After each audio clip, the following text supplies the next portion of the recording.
J'ai toujours cru que je faisais tout comme il faut. Travailler dur, économiser, être responsable. C'est ça, être adulte, non? Du moins, c'est ce que je me répète depuis 10 ans, en enchaînant les semaines de 60 heures dans mon cabinet comptable. Je m'appelle Amélie Dubois, j'ai 30 ans. Je suis célibataire et depuis 2 semaines, fière propriétaire de mon appartement. Quand ma grand-mère est décédée, elle m'a laissé un héritage modeste. Pas assez pour changer ma vie, mais suffisant pour couvrir une bonne partie du coût d'un logement. J'avais économisé religieusement depuis mon premier emploi à 22 ans, vivant dans un studio minuscule, préparant mes déjeuners et refusant les vacances que mes amis prenaient sans hésiter. Pendant que tout le monde postait des photos Instagram de Bali ou achetait des vêtements de marque, je faisais des heures supplémentaires et mettais chaque euro supplémentaire sur mon compte épargne. Alors, quand j'ai enfin eu assez, 300 € pour être exact, j'ai acheté l'appartement de mes rêves sans crédit, sans dette, juste à moi. C'est un 3 pièces, T3, à environ 10 minutes de mon bureau, dans un quartier pas trop chic mais en plein essor. Les anciens propriétaires avaient un goût épouvantable en matière de papier peint et la cuisine avait besoin d'être refaite. Mais ça ne me dérangeait pas. J'ai décidé de faire les travaux moi-même pour économiser de l'argent. Les tutoriels YouTube sont devenus mon divertissement du soir. J'étais en plein milieu du décollage de cet horrible papier peint floral quand mon téléphone a sonné. C'était ma mère. « Amélie, ma chérie, j'ai besoin que tu viennes samedi prochain pour une réunion de famille, » dit-elle, sa voix prenant ce ton faussement décontracté qu'elle utilise quand elle prépare quelque chose. « Une réunion de famille ? Qu'est-ce qui se passe ?» demandai-je, interrompant mes travaux. « Oh, c'est une surprise. Assure-toi juste d'être là pour 16 heures et apporte un de ces gâteaux au chocolat de cette pâtisserie près de chez toi. »« Maman, sérieusement, c'est quoi cette histoire ?» insistai-je, immédiatement méfiante. « Juste une petite réunion de famille. Ta sœur sera là avec Thomas et j'ai invité tes tantes, tes oncles et tes cousins aussi. » Ça a soulevé mes sourcils. Toute la famille élargie pour une petite réunion ? « Maman, c'est un secret, Amélie. Une surprise. Sois juste là, d'accord ?» Puis elle a raccroché. J'ai haussé les épaules et suis retournée à mon papier peint. Quel que soit le drame que ma mère mijotait, il devrait attendre. J'avais une maison à réparer. Ma sœur Chloé a 3 ans de moins que moi, 27 ans, et sort avec Thomas depuis environ 4 ans. Ils vivent dans un appartement en location au centre-ville. Contrairement à moi, Chloé a toujours eu une vie plus facile. Elle était la fille populaire au lycée pendant que j'étais au club de débat. Elle a arrêté ses études supérieures pour se chercher pendant que je décrochais mon diplôme en comptabilité. Et bizarrement, nos parents n'ont jamais semblé s'en soucier. En grandissant, c'était toujours Chloé par-ci, Chloé par-là. Quand nous étions enfants et avions toutes les deux un gala de danse le même week-end, devinez auquel mes parents ont assisté. Quand nous avons toutes les deux eu notre diplôme, mes parents ont organisé une énorme fête pour le bac de Chloé, tandis que ma remise de diplôme universitaire a eu droit à un dîner dans un restaurant de chaîne sympa. Je me souviens encore de mon 16e anniversaire où j'ai eu un vélo d'occasion, tandis que Chloé a reçu une aide substantielle pour financer son permis de conduire et une participation pour une petite voiture d'occasion pour ses 18 ans l'année suivante. Quand j'ai demandé à mes parents pourquoi, ils ont dit que Chloé avait plus besoin d'aide pour ses activités sociales, comme si mes tournois de débat et mon bénévolat à la bibliothèque ne comptaient pas. Mais je n'ai jamais été du genre à faire des scènes. J'ai juste travaillé plus dur, économisé davantage et prouvé que je pouvais me débrouiller seule. La semaine a filé pendant que je continuais à travailler sur mon appartement. J'ai réussi à enlever tout le papier peint et j'ai commencé à appliquer la sous-couche sur les murs avant de peindre. Le sentiment d'accomplissement que j'ai ressenti en regardant mes progrès valait chaque ampoule sur mes mains. Quand samedi est arrivé, je me suis levée tôt pour finir de peindre le salon avant de me rendre chez mes parents. Je me suis arrêtée à la pâtisserie comme demandé et j'ai pris un gâteau au chocolat avec un glaçage à la crème au beurre, le préféré de ma mère. En conduisant vers la maison de mon enfance, je me demandais de quoi pouvait bien parler cette réunion de famille. La maison de mes parents est un pavillon de banlieue que ma grand-mère nous avait légué, à ma sœur et à moi, à son décès. Nous avions bien sûr laissé nos parents continuer à y habiter. Il ne m'était même jamais venu à l'esprit de faire autrement. La maison était remplie de souvenirs d'enfance, bons et mauvais. En me garant dans l'allée, j'ai remarqué plusieurs voitures déjà garées. J'ai reconnu la camionnette de mon oncle Stéphane et le monospace de tante Karine. La moto de mon cousin Cédric était appuyée contre le garage. Quelle que soit la raison de cette réunion, c'était définitivement une affaire de famille complète. J'ai pris une profonde inspiration, attrapé la boîte à gâteaux et suis entrée. « Amélie est là !» a crié ma mère alors que je franchissais la porte. Elle m'a fait une rapide accolade et a pris le gâteau de mes mains. Timing parfait, nous allions justement passer à table. J'ai regardé autour de moi dans le salon. Chloé et Thomas étaient assis sur le canapé, mains entrelacées, se chuchotant quelque chose. Mon père discutait avec l'oncle Stéphane dans un coin. Tante Karine et mes cousins se dirigeaient déjà vers la salle à manger. « Qu'est-ce qui se passe ?» demandai-je à Chloé en m'approchant. Elle sourit mystérieusement. « Tu verras. » Ça n'a pas aidé mon malaise grandissant. J'ai suivi tout le monde dans la salle à manger où maman avait mis la table avec son beau service en porcelaine, celui qu'elle ne sort que pour Noël et les grandes occasions. Quelle que soit cette annonce, elle était clairement importante. J'ai pris ma place à côté de mon cousin Cédric, qui semblait tout aussi perplexe que moi. « Tu sais de quoi il s'agit ?» lui chuchotai-je. Il secoua la tête. « Aucune idée. »« Ta mère nous a juste tous appelés ici pour une grande nouvelle. Les plats ont circulé. Rôti de bœuf, purée maison, haricots verts, et le gâteau que j'avais apporté a été placé au centre de la table pour le dessert. Tout le monde échangeait des banalités, évitant soigneusement le sujet tabou. Finalement, après que tout le monde se soit servi, ma mère s'est levée, tapotant son verre avec une cuillère. « Je veux tous vous remercier d'être venus aujourd'hui, » dit-elle, rayonnante. « Nous avons une merveilleuse nouvelle à partager avec vous tous. » Maman se tenait au bout de la table, son sourire s'étirant de manière anormalement large alors qu'elle regardait Chloé. « Notre chère Chloé est enceinte, » annonça-t-elle. La pièce a éclaté en acclamations et félicitations. Chloé rougit, tandis que Thomas passait son bras autour de ses épaules. « Et ils vont se fiancer, » continua maman. « Les plans de mariage suivront bientôt. » J'ai applaudi avec tout le monde, sincèrement heureuse pour ma sœur malgré notre relation compliquée. « Félicitations Chloé !» lui dis-je en lui souriant de l'autre côté de la table. Mais maman n'avait pas fini. Elle échangea un regard avec papa et Chloé, puis se tourna vers moi avec une expression qui me noua l'estomac. « Ce n'est pas tout, » dit-elle, sa voix coupant court au brouhaha.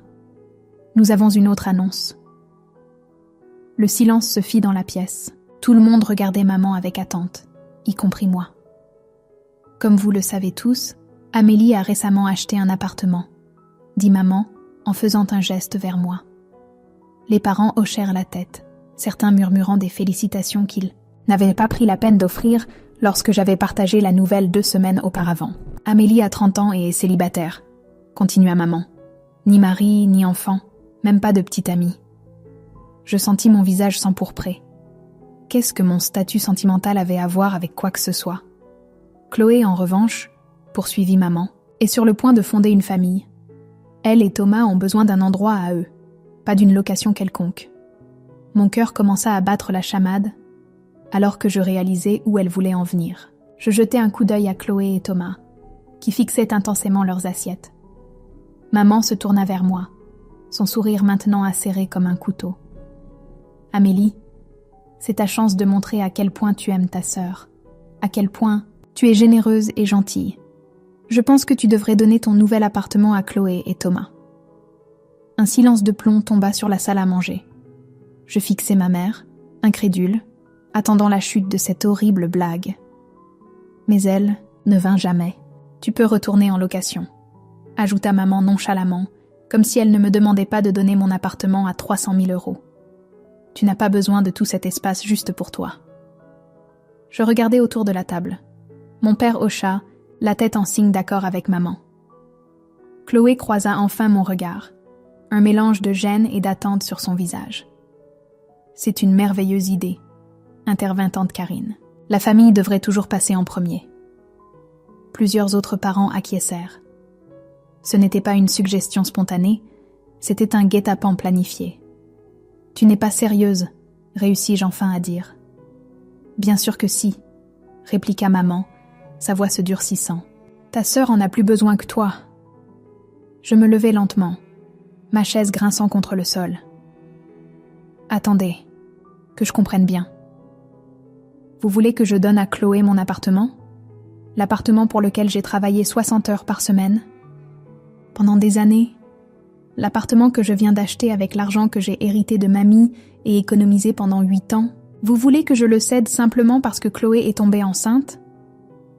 Amélie, coupa mon père, son ton m'avertissant de reculer. Ne sois pas égoïste. Égoïste ? Je ris, un rire creux même à mes propres oreilles. J'ai travaillé pour cet appartement, chaque centime. Personne ne m'a aidé, mais Chloé a besoin, commença maman. Non, l'interrompis-je. Absolument pas. Je ne donnerai pas mon appartement à Chloé. C'est le mien. Je l'ai gagné. Chloé éclata en sanglots, sa main théâtralement pressée contre son ventre encore plat. Thomas me foudroya du regard, comme si je venais de donner un coup de pied à un chiot. « Comment peux-tu être si sans cœur ?» exigea maman, son visage s'empourprant de colère. « Ta propre sœur. Comment pouvez-vous me demander d'abandonner tout ce pour quoi j'ai travaillé ?» répliquai-je. « Pourquoi Chloé ne travaille-t-elle pas et n'économise-t-elle pas comme moi ?» Les parents se mirent à chuchoter entre eux. J'entendis des phrases comme « si matérialiste » et « elle a toujours été la difficile ». « Tu as toujours été comme ça », cracha maman. « Ne pensant qu'à toi. Je ne lui donne pas mon appartement », répétai-je fermement. Fin de la discussion. Ce qui s'est passé ensuite se rejoue encore dans mon esprit au ralenti. Maman attrapa le gâteau au chocolat que j'avais apporté, celui qui trônait intact au centre de la table, et me le lança avec une force surprenante. Il m'a frappé en plein visage, la crème et le chocolat éclaboussant mes joues et coulant sur mon cou, sur mon chemisier. La pièce devint silencieuse. J'essuyai lentement le glaçage de mes yeux, laissant des morceaux de gâteau tomber au sol. Papa et Chloé n'avaient pas l'air choqués ou horrifiés. Au contraire, ils semblaient satisfaits, comme si j'avais enfin eu ce que je méritais. Sans un mot, j'attrapai mon sac à main et mes clés, et je sortis, le gâteau encore étalé sur mes vêtements et mes cheveux. Derrière moi, j'entendais les cris commencer. Sale égoïste, c'était la voix de maman. « On devrait te renier !» cria papa derrière moi. « Comment as-tu pu me faire ça ?» gémit Chloé. Je suis montée dans ma voiture, les mains tremblant si fort que j'avais peine à tourner la clé. D'une manière ou d'une autre, j'ai réussi à conduire jusque chez moi, le glaçage au chocolat séchant sur ma peau. Je me suis effondrée sur mon canapé, le vieux canapé d'occasion que j'avais ramené de ma location, et j'ai essayé d'assimiler ce qui venait de se passer. Mon téléphone se mit à vibrer presque immédiatement. Les SMS et les appels de mes parents et de Chloé affluèrent. « Tu es ridicule. Donne-lui simplement l'appartement. Je n'arrive pas à croire à quel point tu es égoïste en ce moment, après tout ce qu'on a fait pour toi. Ta sœur enceinte a besoin d'un toit. » J'éteignis mon téléphone et le jetai de côté. Qu'avait-il jamais fait pour moi ? Toute ma vie, j'avais été le second choix après Chloé. Quand nous étions enfants et avions toutes les deux besoin de nouveaux vêtements pour l'école, Chloé avait les marques tandis que j'avais ce qui était en solde. Quand nous avons toutes les deux postulé pour des colonies de vacances, mes parents ont trouvé l'argent pour le stage d'art de Chloé, mais m'ont dit que le camp de débat que je voulais était trop cher. Pour les 18 ans de Chloé, ils lui ont organisé une fête énorme avec un DJ professionnel. Pour les miens, maman a fait un gâteau et invité 2 membres de la famille. Et maintenant, il s'attendait à ce que je lui donne mon appartement. La seule chose que j'avais accomplie, complètement par moi-même, j'ai pensé à la maison dans laquelle nous étions assises juste 1 heure auparavant. La maison de ma grand-mère. Celle qu'elle nous avait léguée à Chloé et à moi, à parts égales, dans son testament. Nous avions laissé nos parents y vivre par gentillesse, sans jamais rien demander en retour. J'étais propriétaire pour moitié de cette maison, tout comme Chloé. Et soudain, j'ai su exactement ce que je devais faire. Le lendemain matin, je me suis réveillée avec un plan. J'ai fouillé dans mon classeur jusqu'à ce que je trouve le dossier intitulé « Testament Mamie ». À l'intérieur se trouvait le document, qui confirmait ce que je savais déjà. Chloé et moi possédions chacune 50% de la maison de nos parents. Ils y vivaient par notre bon vouloir, non par droit légal. J'étais sur le point d'appeler un avocat quand mon téléphone bipa. C'était une notification de Facebook. Ma mère m'avait identifiée dans une publication. Avec une appréhension grandissante, j'ai ouvert l'application et j'ai failli lâcher mon téléphone en voyant ce qu'elle avait écrit. Ça me brise le cœur de partager ça, mais parfois la famille vous déçoit de la pire des manières. Hier, ma fille Amélie a refusé d'aider sa sœur enceinte Chloé, alors qu'elle en avait le plus besoin. Malgré les moyens d'aider, Amélie a choisi l'égoïsme plutôt que la famille. En tant que mère, je n'ai jamais eu le cœur aussi brisé. S'il vous plaît, priez pour qu'Amélie trouve la compassion dans son cœur. La publication avait des dizaines de commentaires, principalement de parents et d'amis de la famille. J'y étais. Amélie a été horriblement cruelle envers la pauvre Chloé. Certaines personnes ne comprennent tout simplement pas ce que signifie la famille. Garder un appartement pour elle seule, alors que sa sœur est enceinte. Honteux. Pas une seule personne n'a mentionné comment ma mère m'avait jeté un gâteau au visage. Pas une seule personne ne s'est demandé pourquoi je devrais abandonner mon appartement pour lequel j'avais travaillé si dur. J'ai parcouru les commentaires, chacun comme un couteau dans le cœur. Ma mère aimait activement et répondait aux commentaires les plus virulents. Elle orchestrait une campagne de dénigrement public contre moi. C'est à ce moment-là que quelque chose s'est cassé en moi. Le dernier fil de loyauté familiale a cédé. J'ai pris mon téléphone et j'ai appelé le premier avocat qui est apparu lorsque j'ai cherché avocat spécialisé en droit immobilier, dans ma région. Cabinet. Bernard. Une réceptionniste a répondu. J'ai besoin de parler à un avocat concernant des droits de propriété, dis-je, ma voix étonnamment stable. 2 heures plus tard, j'étais assise en face de maître Bernard, un homme au regard vif d'une 50aine d'années, qui a écouté attentivement pendant que j'expliquais ma situation. « Si je comprends bien, dit-il quand j'eus fini, vous et votre sœur avez hérité d'une maison de votre grand-mère. Vous avez permis à vos parents d'y vivre sans loyer. Maintenant, après qu'ils aient exigé que vous donniez votre appartement à votre sœur et vous aient publiquement humilié lorsque vous avez refusé, vous voulez connaître vos options concernant la maison. Oui, confirmai-je. Je ne veux pas être vindicative, mais ils ne m'ont montré aucun respect, ni aucune considération. J'ai besoin de connaître mes droits. Maître Bernard examina le testament et hocha la tête. C'est très clair. Vous et votre sœur possédez chacune 50% de la propriété. Vous pouvez à tout moment demander que la maison soit vendue et que les bénéfices soient y partagés entre vous et votre sœur. Quelle est la procédure ? Demandai-je. Je vais rédiger une notification formelle indiquant votre intention de vendre votre moitié de la propriété. Votre sœur peut soit vous racheter votre part à la juste valeur marchande, soit la maison entière devra être vendue et les bénéfices divisés. Vos parents n'ont légalement aucun mot à dire dans cette affaire. J'ai pris une profonde inspiration. Faites-le. Pendant les jours suivants, je me suis concentrée sur les rénovations de mon appartement. J'avais fini de peindre le salon et je m'attaquais à l'arrachage de la vieille moquette. Le travail physique m'aidait à ne pas penser au chaos avec ma famille. J'ai bloqué leurs numéros temporairement. J'avais besoin d'espace pour réfléchir clairement sans leur harcèlement constant. 5 jours après ma rencontre avec maître Bernard, ma sonnette a retenti. J'ai regardé par le Judas pour voir mes parents, Chloé et Thomas, debout sur le palier. Je n'ai pas ouvert la porte. « Amélie, on sait que tu es là !» a crié ma mère. « Ouvre cette porte tout de suite. Nous devons parler de cette lettre ridicule !» ajouta mon père d'une voix forte. Je suis restée silencieuse, lançant l'enregistrement sur l'application mémo vocale de mon téléphone. « Sale ingrate !» hurla ma mère.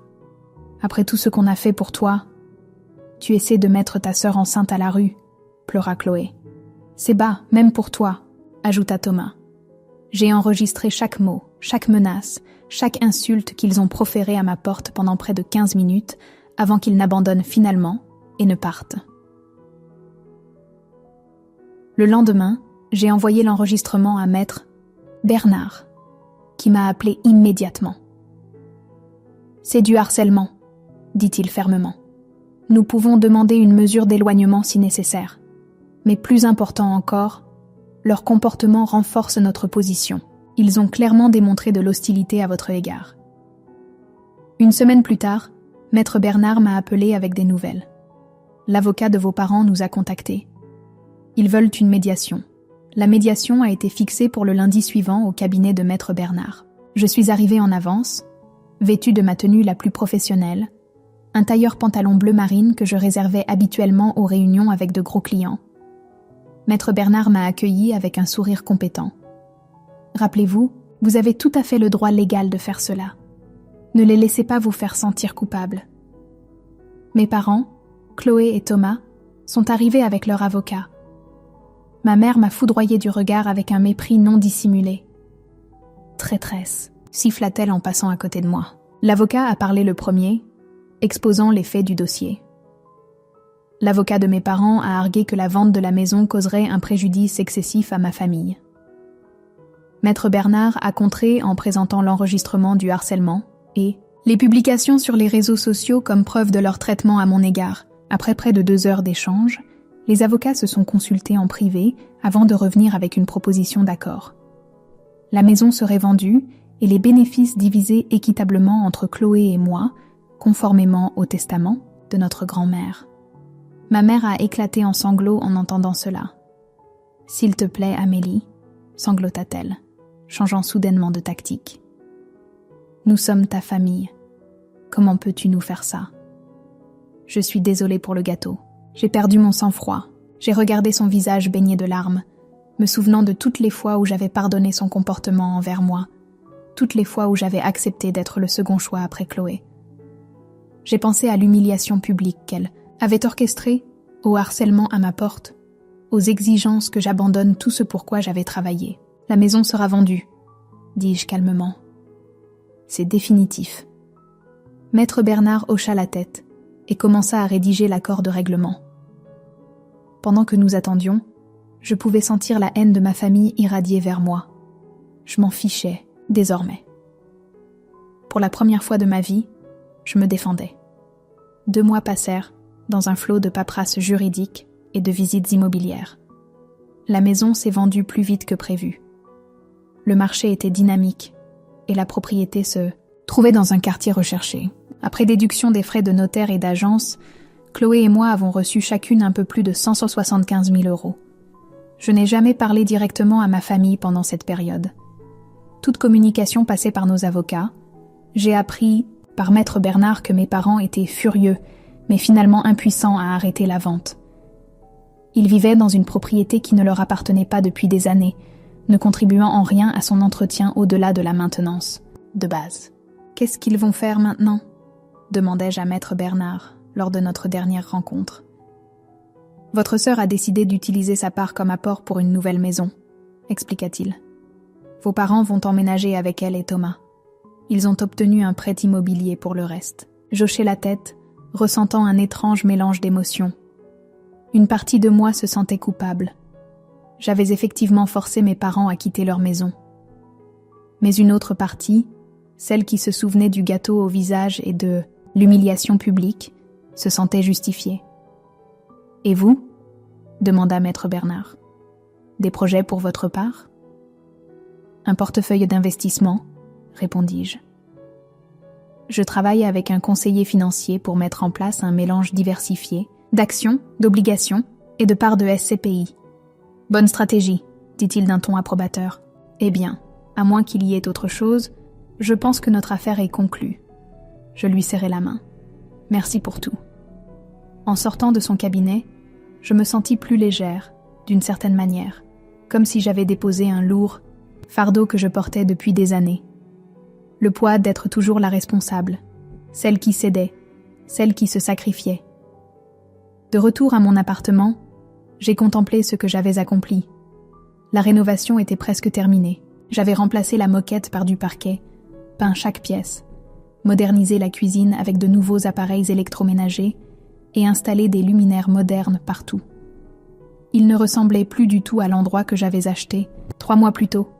Il était vraiment à moi maintenant, dans tous les sens du terme. Mon téléphone sonna. Une amie du travail. « Salut Sophie », répondis-je. « Amélie, comment vas-tu ?» Elle semblait inquiète. Nous avions brièvement parlé du drame familial quand j'étais arrivée au travail les yeux rouges après l'incident du gâteau. Ça va, en fait. Je réalisais en le disant que c'était vrai. La vente de la maison est finalisée, l'argent est sur mon compte. Et ta famille ? Soupirai-je. Cette partie est toujours compliquée. Je n'ai parlé à aucun d'eux. J'entends des choses par des amis communs, cependant. Quel genre de choses ? Le mariage de Chloé a eu lieu le mois dernier. Petite cérémonie. Juste la famille proche. Je marquai une pause. Je n'étais pas invitée, évidemment. Je suis désolée, Amélie. Ne le sois pas. Je n'y serais pas allée de toute façon. Je le pensais. Elle doit accoucher la semaine prochaine, apparemment. Un garçon. Et tu es vraiment d'accord avec tout ça ? Ne pas voir ton neveu ? J'y ai réfléchi un instant. Il grandira en pensant que je suis la méchante du drame familial. Ils lui diront que son horrible tante Amélie n'a pas voulu leur donner son appartement et les a obligés à vendre leur maison. Ils ne mentionneront pas comment ils m'ont traité toute ma vie. Sophie resta silencieuse un moment. Les familles sont compliquées. C'est peu dire, ris-je sans humour. Le truc, Sophie, c'est que je ne crois pas qu'il m'ait jamais vraiment vue comme faisant partie de la famille. J'étais juste utile, quelqu'un à sacrifier en cas de besoin. Penses-tu que vous vous réconcilierez un jour ? Pas à moins qu'ils reconnaissent ce qu'ils ont fait et s'excusent sincèrement. Je savais que ça n'arriverait jamais. Mes parents avaient passé leur vie entière à favoriser Chloé. Ils n'allaient pas soudainement développer une conscience, de soi à 60 ans. Après avoir raccroché, je me suis versé un verre de vin et suis sortie sur mon petit balcon. Le soleil se couchait, peignant le ciel dans des tons orangés et roses. Il y a 6 mois, si quelqu'un m'avait dit que je serais brouillée avec toute ma famille, j'aurais peut-être été dévastée. Mais maintenant, je me sentais étrangement en paix. Mon téléphone bipa avec un SMS d'un autre ami commun. Chloé a accouché.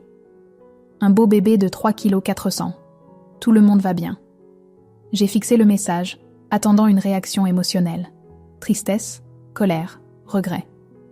Mais tout ce que je ressentis fut un constat distant, comme si j'apprenais des nouvelles d'une connaissance, plutôt que de ma propre sœur. Je savais qu'ils vivaient tous ensemble maintenant. Chloé, Thomas, le bébé et mes parents, dans la maison qu'ils avaient achetée avec la part d'argent de Chloé et un prêt immobilier sur 30 ans. Ils le paieraient jusque tard dans leur retraite. Mais je ne pouvais pas trouver en moi de pitié pour eux. Ils m'avaient clairement montré où je me situais à leurs yeux. Non pas comme une fille, une sœur ou une tante, mais comme une ressource à exploiter. Un portefeuille, comme j'y avais pensé ce jour-là, le gâteau dégoulinant sur mon visage. Mon appartement était calme alors que je rentrais à l'intérieur. Certains pourraient appeler ça de la solitude, mais moi, j'appelais ça la paix. Les murs que j'avais peints moi-même, les parquets que j'avais posés de mes propres mains. Chaque centimètre de cet endroit représentait mon indépendance, mon refus d'être utilisé. Sur mon étagère se trouvait une petite boîte contenant les seules photos de famille que j'avais gardées. Des photos de ma grand-mère et moi. Elle nous avait toujours traités, Chloé et moi, équitablement. Peut-être avait-elle vu ce qui se passait, comment mes parents favorisaient ma sœur, et avait-elle essayé, à sa manière, d'équilibrer la balance en nous laissant des parts égales de sa maison. « Merci, mamie », murmurai-je en touchant légèrement la boîte. Quant au reste de ma famille, je n'avais aucun désir de tendre la main. La balle était fermement dans leur camp, et je soupçonnais qu'elle y resterait pour toujours. J'en avais fini de faire des sacrifices pour des gens qui ne feraient pas la même chose pour moi. J'avais toujours pensé que la famille était synonyme d'amour et de soutien inconditionnel. Maintenant, je comprenais que la vraie famille, qu'elle soit liée par le sang ou non, ne vous demanderait jamais de vous mettre le feu pour les garder au chaud. Elle ne vous jetterait jamais un gâteau au visage si vous refusiez de brûler. Mon téléphone resta silencieux. Pas d'appel de ma mère implorant le pardon. Pas de SMS de mon père reconnaissant son favoritisme. Pas de message de Chloé me remerciant pour les années que j'avais passées dans son ombre sans jamais me plaindre. Et c'était bien comme ça. J'avais mon appartement, mes investissements, ma carrière et des amis qui tenaient vraiment à moi. J'avais une vie que je m'étais construite moi-même, brique par brique, euro par euro, fin de l'histoire.